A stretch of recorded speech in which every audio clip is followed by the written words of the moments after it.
Victory in one war planted the seeds of another. The Treaty of Paris in 1763 should have been Britain's greatest triumph. The 7 Years' War had ended with France humiliated, Spain diminished, and the British Empire commanding territories that stretched from Hudson Bay to the Caribbean. The world had never seen such dominion. London celebrated with fireworks and proclamations. His Majesty's ministers congratulated themselves on having built something that would last forever. Then the bills arrived. Britain's national debt had exploded to £100 to £30 million, a sum so vast it seemed almost fictional. The war had been expensive in ways that victory parades conveniently forgot. Every regiment sent to North America, every ship dispatched to protect colonial trade, every musket ball fired had been purchased with borrowed money. Now the creditors wanted payment, and the Treasury discovered that glory could not be deposited in banks. Interest on the debt consumed more than half of annual government revenue. This was a structural crisis that threatened the entire financial system. Britain had won an empire and mortgaged its future to pay for the conquest. Someone had to pay. Parliament's gaze turned westward across the Atlantic, where 13 colonies had emerged from the war relatively unscathed and, in the view from London, relatively ungrateful. These provinces had benefited enormously from British protection. Yet the colonies had contributed only a fraction of the war's cost, their assemblies haggling over every requisition, their merchants growing wealthy while British taxpayers shouldered the burden. What London saw as fairness, America would see as tyranny. The debt crisis of 1763 would drive Britain to assert authority it had always theoretically possessed, but rarely exercised. That assertion would teach Americans that they wanted nothing to do with an empire that valued their obedience more than their consent. The Americans were supposed to be grateful. Instead, they grew independent. The 13 colonies in 1763 were not the struggling outposts Britain liked to imagine. They were thriving commercial societies that had spent a century learning to govern themselves while London was distracted by European wars. Population had exploded to over 2 million colonists. Cities like Boston, New York, and Philadelphia rivaled provincial English towns in sophistication. Economic prosperity had bred confidence that ministers in London found unsettling. Colonial merchants traded not just with Britain but with the Caribbean, Southern Europe, and Africa, building fortunes through networks that operated largely beyond imperial oversight. Smuggling was not considered criminal but entrepreneurial. The colonies produced not just raw materials but finished goods, newspapers, culture, and most dangerously, political ideas. The colonial assemblies had evolved into miniature parliaments that controlled taxation and appropriations. These assemblies had learned that the power of the purse was the power to govern. When a governor needed money, he negotiated with the assembly. It was practical self-government that had emerged through decades of imperial inattention. The paradox was obvious to everyone except British officials. The colonies had flourished precisely because London had left them alone. Salutary neglect, it would later be called, the happy accident of an empire too busy elsewhere to micromanage its American provinces. Colonial assemblies had filled the vacuum, creating institutions that looked and functioned like Parliament itself. Americans thought like Englishmen, governed like Englishmen, and expected the rights of Englishmen. Britain saw defiance where colonists saw normalcy. The colonies had become too confident, too successful, too accustomed to running their own affairs to accept the subordinate role that imperial theory assigned them. The collision was inevitable because both sides were right about different things, and neither could afford to admit it. It was just a tax on paper, but it tore an empire apart. Prime Minister George Grenville believed he had crafted the perfect solution in 1765. The Stamp Act would require colonists to purchase embossed stamps for legal documents, newspapers, playing cards, and dice. The tax was modest, the implementation straightforward. It would raise roughly £60,000 annually to offset the cost of maintaining troops in North America. Parliamentary debate was brief. The act passed overwhelmingly. What Grenville had created was not a tax, but a constitutional crisis. Unlike customs duties on trade, This was a direct internal tax imposed by a parliament 3,000 miles away, in which colonists had no representatives. It reached into colonial pockets without the consent of colonial assemblies. Every stamped document would be a daily reminder that Parliament claimed the power to tax Americans without asking permission. The reaction in America was immediate and volcanic. In Virginia, Patrick Henry declared that only the colonial assembly could tax Virginians. In Massachusetts, James Otis argued that the act violated the fundamental rights of Englishmen. The principle at stake was not money, but sovereignty. If Parliament could tax without consent, it could tax without limit. London interpreted colonial objections as childish ingratitude. Virtual representation, the prevailing theory, held that all British subjects were represented in Parliament, whether they voted or not. Most Englishmen could not vote either. Why should Americans demand special treatment? The colonists were being asked to pay a fraction of what British taxpayers paid. But Americans saw the difference between a parliament they had never elected, reaching into their pockets, and assemblies they had always elected, managing their own taxation. The dispute was not about stamps or money. It was about whether colonists would govern themselves or be governed from abroad. The conversation that should have happened never did. Both spoke of English law and English liberty, but they were speaking different political languages. The first protests did not sound like revolution. They sounded like rebellion. The Sons of Liberty emerged from taverns and coffee houses in the summer of 1765 like a shadow government of the streets.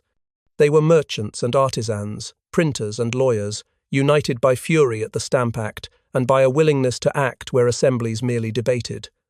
Their methods ranged from theatrical to terrifying. The line between legitimate protest and mob violence blurred so quickly that even participants could not always tell which side they stood on. In Boston, Andrew Oliver made the mistake of accepting appointment as stamp distributor. On August 14th, his effigy hung from the Liberty Tree. That evening, the crowd demolished a building he was constructing, then marched to his house and ransacked it. Oliver resigned the next morning. 12 days later, Lieutenant Governor Thomas Hutchinson's house was destroyed so thoroughly that only the walls remained standing. Similar scenes played out in every major colonial port. In New York, in Rhode Island, in Charleston, appointed distributors faced crowds that made clear through actions, rather than words, that distributing stamps would be hazardous to their health and property. By November, when the act was to take effect, no one was willing to enforce it. The violence troubled even those who opposed the Stamp Act. Colonial assemblies tried to channel popular fury into legitimate protest, drafting petitions and organizing boycotts. The Stamp Act Congress convened in New York, bringing together representatives from 9 colonies to declare their rights. It was an attempt to prove that Americans could resist collectively and constitutionally. The boycotts proved more effective than violence. Merchants throughout the colonies pledged to import no British goods until the act was repealed. Within months, petitions from British manufacturers flooded Parliament. The colonial resistance had united economic coercion with political principle. What Britain saw as mob rule, colonists saw as popular sovereignty in action. London gave in, but the damage was done. Parliament faced an impossible choice in early 1766. Standing firm on the Stamp Act would require military force to collect taxes that cost more to enforce than they raised. Backing down would signal that colonial mobs could dictate imperial policy. Economic pressure from British merchants tipped the balance. In March, Parliament repealed the Stamp Act to celebrations on both sides of the Atlantic. But Parliament could not simply admit it had been wrong. On the same day it repealed the Stamp Act, it passed the Declaratory Act, asserting its authority to legislate for the colonies in all cases whatsoever. This was constitutional face-saving, a way to surrender in practice while denying them what they claimed in principle. Parliament wanted colonists to know that repeal was a matter of convenience, not of right. The colonists celebrated repeal and ignored the Declaration. They interpreted parliamentary retreat as vindication of their constitutional arguments.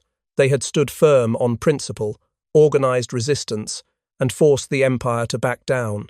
The lesson seemed clear. Unity and economic pressure could protect American liberties. They had proven that Parliament would retreat when confronted with determined opposition. Parliament learned a different lesson.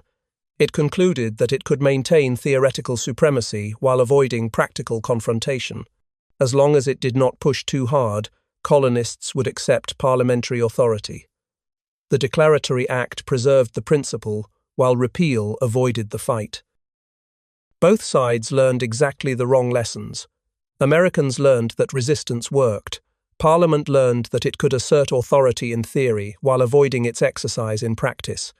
Neither side understood that they had not resolved their dispute but merely postponed it. The fundamental question remained unanswered. Did Parliament have the right to tax colonists without their consent? Britain said yes. America said no.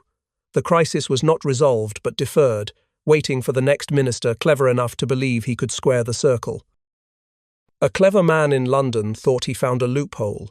He found a revolution instead. Charles Townshend became Chancellor of the Exchequer in 1766, with a reputation for brilliance and a dangerous habit of believing his own cleverness. He had listened when Benjamin Franklin testified that colonists distinguished between internal and external taxes. Townshend believed he had found the solution. He would raise revenue through external duties on trade, avoiding the constitutional objections that had doomed the Stamp Act is less than #0. 9 is greater than. The Townshend Acts of 1767 imposed duties on glass, lead, paint, paper, and tea imported into the colonies. These were explicitly taxes for revenue, not regulations of trade. The money would pay the salaries of colonial governors and judges, freeing them from dependence on colonial assemblies. This was the real purpose. Townshend aimed to restore imperial control by making royal officials financially independent. The colonists saw through the scheme immediately. John Dickinson's letters from a farmer in Pennsylvania circulated throughout America, demolishing Townshend's logic. The distinction between internal and external taxes was about form, not substance. Any tax imposed for revenue rather than trade regulation was unconstitutional. The purpose determined the legitimacy, not the mechanism. Colonial assemblies coordinated resistance with practiced efficiency. Merchants revived non-importation agreements. Smuggling became patriotic. Sons of Liberty chapters enforced boycotts. The resistance was better organized than in 1765 because Americans had learned how to resist collectively. British exports to America dropped by nearly half. Townshend himself died in September 1767, spared from seeing his cleverness produce catastrophe. His legislation raised roughly £300 annually, while costing thousands in enforcement and lost trade. Every attempt to assert authority without consent drove the colonies toward unity they had never known before. Townshend had believed he could outsmart the constitutional debate. Instead, he had proven that colonists would reject any taxation imposed without their consent, no matter how cleverly disguised. When soldiers walk your streets, peace is already lost. British troops landed in Boston Harbor in October 1768, 2 regiments of regulars sent to restore order in a city that Parliament had declared was approaching rebellion. The soldiers came not to fight a war but to intimidate civilians, to remind colonists that behind the king's laws stood the king's bayonets.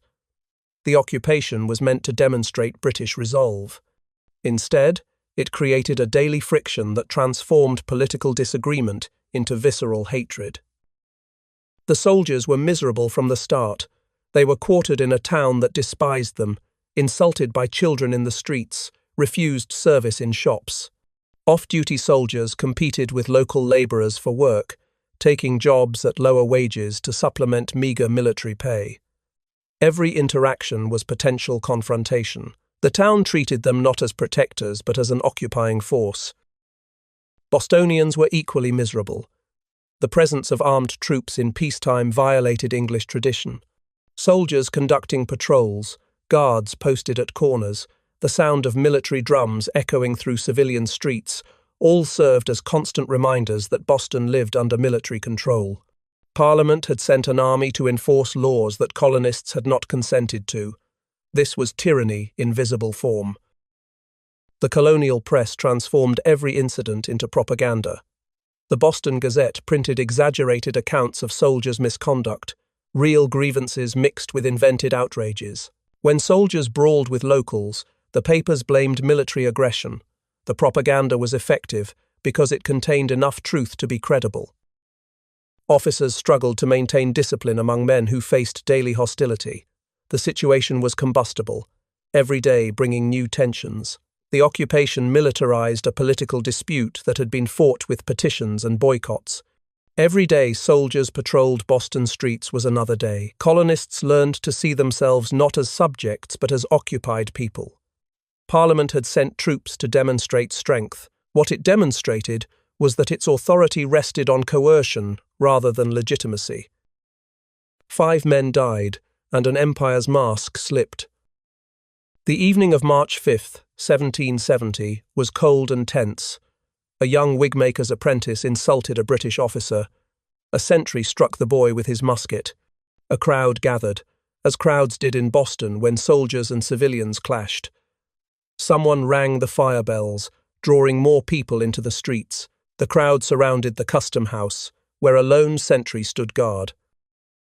Captain Thomas Preston arrived with 7 soldiers to rescue the sentry. The crowd pressed closer, hurling snowballs, ice, and insults. Colonists dared the soldiers to fire, confident that troops would not shoot civilians. The soldiers stood with loaded muskets, increasingly terrified as the crowd grew larger and more aggressive. No one was in control. Someone shouted something that might have been an order or might have been a taunt. Shots rang out. 5 colonists fell in the snow. Crispus Attucks died instantly. Samuel Gray and James Caldwell died within minutes. Patrick Carr and Samuel Maverick died days later from their wounds. The massacre, as it would immediately be termed, was over in minutes. Its consequences would last forever. Preston and his men were arrested and charged with murder. John Adams agreed to defend them because he believed that even hated soldiers deserved justice. The jury acquitted Preston and all but 2 soldiers. The verdict was just according to the evidence. It mattered not at all. Paul Revere's engraving showed British troops in neat formation, firing on command into a peaceful crowd. The image was propaganda, not documentation, but it was reproduced throughout the colonies. 5 martyrs for liberty had died, proving that the empire would kill its own subjects to maintain control. The troops were withdrawn from Boston to Castle William in the harbour, a tactical retreat that looked like victory. The massacre had transformed abstract arguments about constitutional rights into bodies lying in snow. A few chests of tea would cost Britain an empire. The East India Company was dying in 1773, strangled by debt and sitting on warehouses full of unsold tea. The company's potential collapse threatened the British financial system. Parliament had to intervene. The Tea Act seemed like elegant problem-solving. The logic was perfect. The politics were catastrophic. The Act allowed the East India Company to sell tea directly in America without paying certain duties, undercutting both legitimate merchants and tea smugglers. Colonists would get cheaper tea than ever before. The company would offload inventory and stabilize its finances. Everyone would benefit. Lord North's ministry congratulated itself. Colonial merchants saw something different. They saw a monopoly backed by parliamentary power that would destroy their businesses. The East India Company would control tea prices, today offering cheap tea to drive out competition, tomorrow raising prices without restraint. This was economic coercion disguised as generosity. The Townshend duty on tea, which most colonists had learned to live with, suddenly became impossible to ignore. Accepting the cheaper tea meant accepting Parliament's right to tax without consent. Every cup would be flavoured with submission. Resistance organised with practised efficiency. In port after port, ships carrying tea were turned away or their cargo left to rot. Boston was different. Governor Thomas Hutchinson refused to let the ships depart without unloading. The standoff lasted weeks. On December 16, 1773, a group of men, some disguised as Mohawk warriors, boarded the tea ships and dumped 342 chests into Boston Harbor. They took nothing else, damaged nothing else, harmed no one. It was destruction of property conducted with almost ceremonial discipline. The Boston Tea Party shocked Parliament. This was not a riot but organised defiance carried out by respectable citizens. To Parliament, this looked like anarchy. To Bostonians, this looked like the only remaining way to defend their principles. When compromise fails, punishment begins. Parliament's response to the Boston Tea Party was swift, unified, and spectacularly miscalculated. The coercive acts of 1774 represented everything Britain had learned about governing colonies, and everything it had learned was wrong. The strategy was to isolate Massachusetts and demonstrate that defiance carried unbearable costs. Instead, the acts united 13 colonies against what they immediately termed the Intolerable Acts. The Boston Port Act closed the harbour until the destroyed tea was paid for, strangling the commercial lifeline of New England's largest city. Thousands faced unemployment and starvation. It was collective punishment, meant to demonstrate British resolve.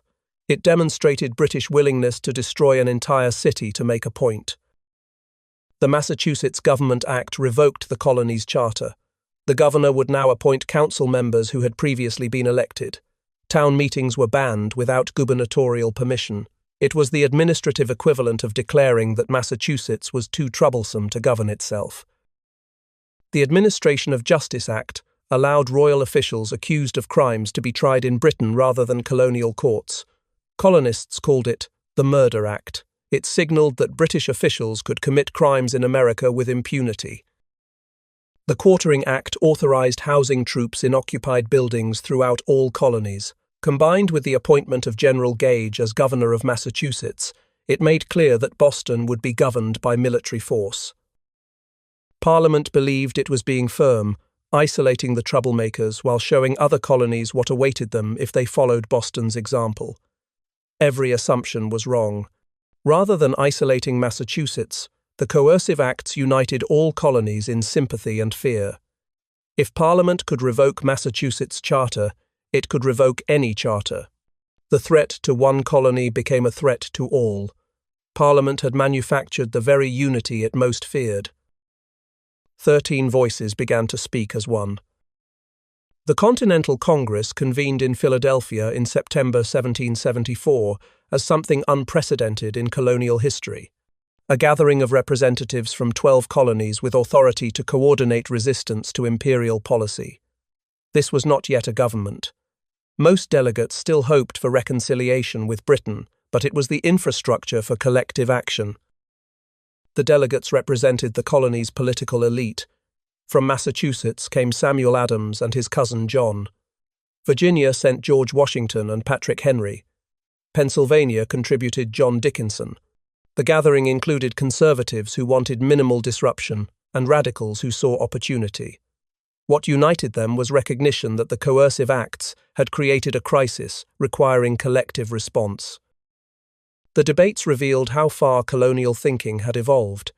Joseph Galloway proposed a plan of union that would preserve connection to Britain while granting colonists self-government. It was a reasonable compromise that might have prevented revolution. It was rejected. The delegates were no longer interested in half measures. Instead, Congress adopted the Continental Association, a comprehensive boycott of British goods enforced by local committees. This was economic warfare coordinated across 13 colonies. The association created enforcement mechanisms that looked remarkably like parallel government. Congress drafted a Declaration of Rights and Grievances that articulated colonial constitutional theory with unprecedented clarity. The colonies possessed the rights of Englishmen. They could be governed only with their consent through their elected assemblies. Parliament had no authority to tax them or legislate for their internal affairs. The most important decision was to meet again in May 1775 if grievances were not addressed. This commitment transformed Congress from a one-time gathering into an ongoing institution. It signaled that the colonies would maintain organization and be prepared to act together as circumstances required. The Continental Congress was not yet a revolutionary body, but it was the chrysalis from which revolution could emerge. Words failed. Musket spoke. General Thomas Gage received orders in April 1775 to seize colonial military supplies rumoured to be stockpiled in Concord. The mission was meant to be surgical. March at night, secure the weapons, return before the countryside could mobilise. Intelligence suggested minimal resistance. Intelligence was catastrophically wrong. Colonial intelligence was better.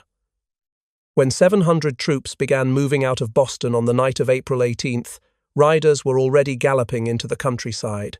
Paul Revere and William Dawes spread the alarm. By the time British troops reached Lexington Green at dawn, 70 colonial militia stood in formation.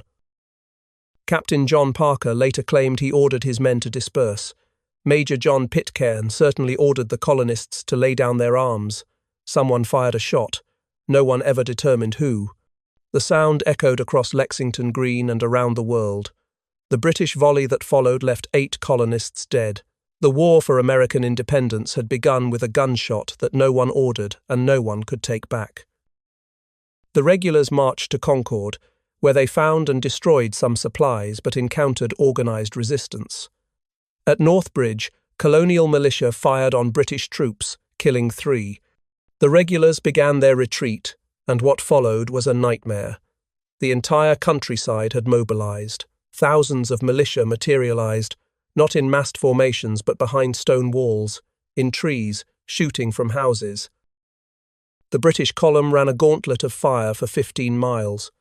By the time they staggered back into Boston, they had suffered nearly 300 casualties.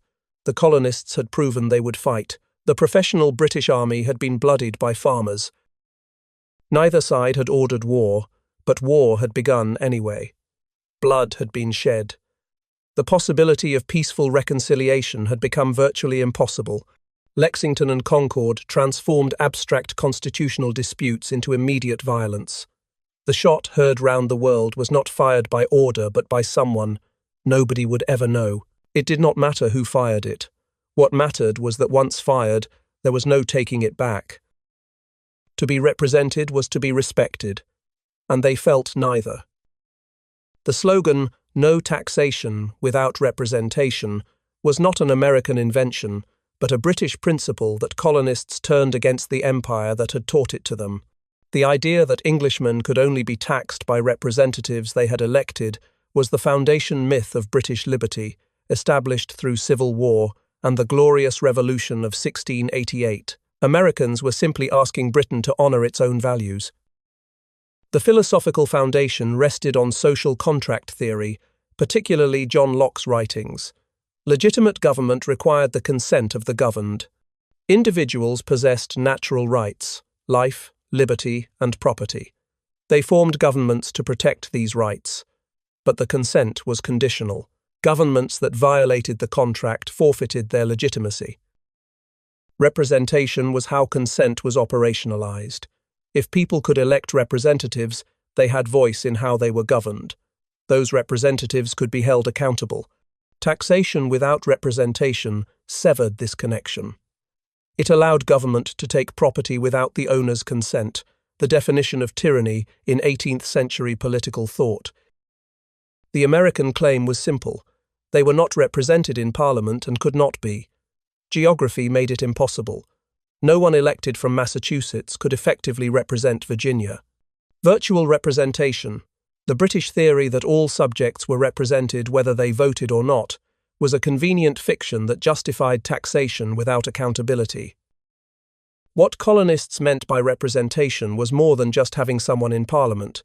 They meant having actual influence over those who governed them, the ability to replace representatives who ignored their interests. They had this at the colonial level through their assemblies. They could not have it at the imperial level. The debate over representation was a debate about political legitimacy itself. Did authority flow from power or from consent? Britain and America both claimed to defend English liberty. What they could not agree on was what English liberty actually meant. The revolution would be fought to settle whether representation was a privilege granted by government or a right inherent in free people. From London's view, the Americans were spoiled children. Parliament was not entirely wrong in its assessment, at least not from its own perspective. British taxpayers carried an enormous burden from which colonists were largely exempt. The average Briton paid 25 shillings in taxes annually. The average American paid 1 shilling. Britain maintained a professional army and the world's most powerful navy, providing protection that colonists enjoyed but barely paid for. Virtual representation was not a cynical invention but a sincere constitutional theory with centuries of tradition. Most Englishmen could not vote. Entire industrial cities like Manchester sent no members to Parliament. Yet they were represented because members served the interests of the nation as a whole. Americans demanding actual representation were asking for special privileges that most Britons did not possess. The British public viewed colonial resistance as ingratitude verging on treason. They read accounts of colonial prosperity, of American merchants growing wealthy from trade that Britain protected. They knew that colonists had been asked to pay only a fraction of defence costs. The reaction seemed disproportionate. Parliament was asking for modest contributions. Americans were rioting, destroying property, and defying lawful authority. From Parliament's perspective, the constitutional argument made no sense. Sovereignty was indivisible. Either Parliament was supreme throughout the empire, or it was supreme nowhere. Allowing colonial assemblies to claim powers equal to Parliament would fragment the empire into 13 separate nations. The Americans claimed to want to remain in the empire while denying Parliament's authority to govern them. This was incoherent. British officials believed that colonial resistance was driven by a radical minority manipulating an otherwise loyal population. Samuel Adams and his allies were demagogues. Most Americans remained loyal and would return to obedience once agitators were suppressed. One firm military campaign would collapse the rebellion. The tragedy was that each side was operating from reasonable premises that led to incompatible conclusions. Both were defending what they sincerely believed to be true. The British perspective was sincere, coherent, and completely unable to see why colonists would risk everything rather than accept a relationship that seemed obviously beneficial. A phrase on a banner became the foundation of a republic. The principle that legitimate government required representation evolved from slogan to structure as Americans transformed protest into governance. The Continental Congress discovered that it had to not only resist British authority, but also create authority to replace it. No, taxation without representation had been a negative principle. Building a new nation required positive principles about what government should do.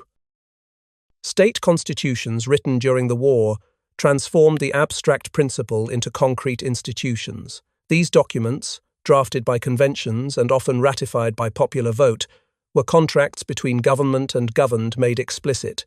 They limited governmental powers through bills of rights, established separation of powers, required regular elections. What had been a British constitutional principle honoured mainly in the breach became an American constitutional requirement enforced by law.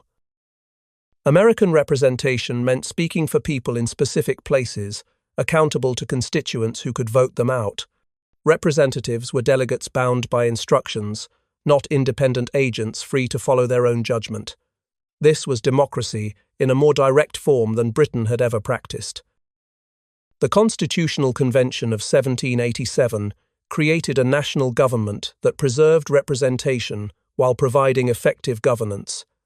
A House based on population, directly elected. A Senate representing states as sovereign entities. The presidency elected indirectly. Every power granted was enumerated, limited, subject to checks and balances.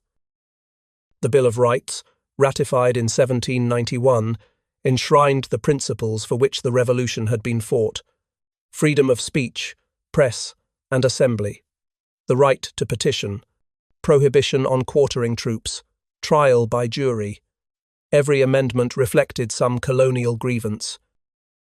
No, taxation without representation had been a conservative slogan defending existing rights. It became revolutionary because Britain refused to acknowledge those rights. Americans built a republic based on representation not because they were radicals inventing new forms, but because they were conservatives forced to create institutions that embodied principles they believed already existed. A phrase on a banner became the foundation of the world's most successful experiment in representative government. Freedom has never been free, not even at its birth. The Treaty of Paris in 1783 recognized American independence, but the price could not be calculated in pounds or territories. The Revolutionary War had cost roughly 25,000 American lives, countless more wounded, cities burned, families destroyed. The principle that legitimate government required consent had been purchased with blood and treasure on a scale few had imagined when resistance began. The new nation inherited staggering debt. The Continental Congress had financed the war through loans and paper currency that had become nearly worthless. Individual states had borrowed heavily. Soldiers had been paid with certificates that might never be redeemed. The economy was in shambles. Financial independence proved harder to achieve than political independence. The unity, forged in opposition to Britain, proved fragile once the common enemy was defeated. The 13 states competed over trade, boundaries, and Western territories. The Articles of Confederation created a government too weak to collect taxes or enforce its own decisions. It took another constitutional crisis to create a federal government strong enough to actually govern.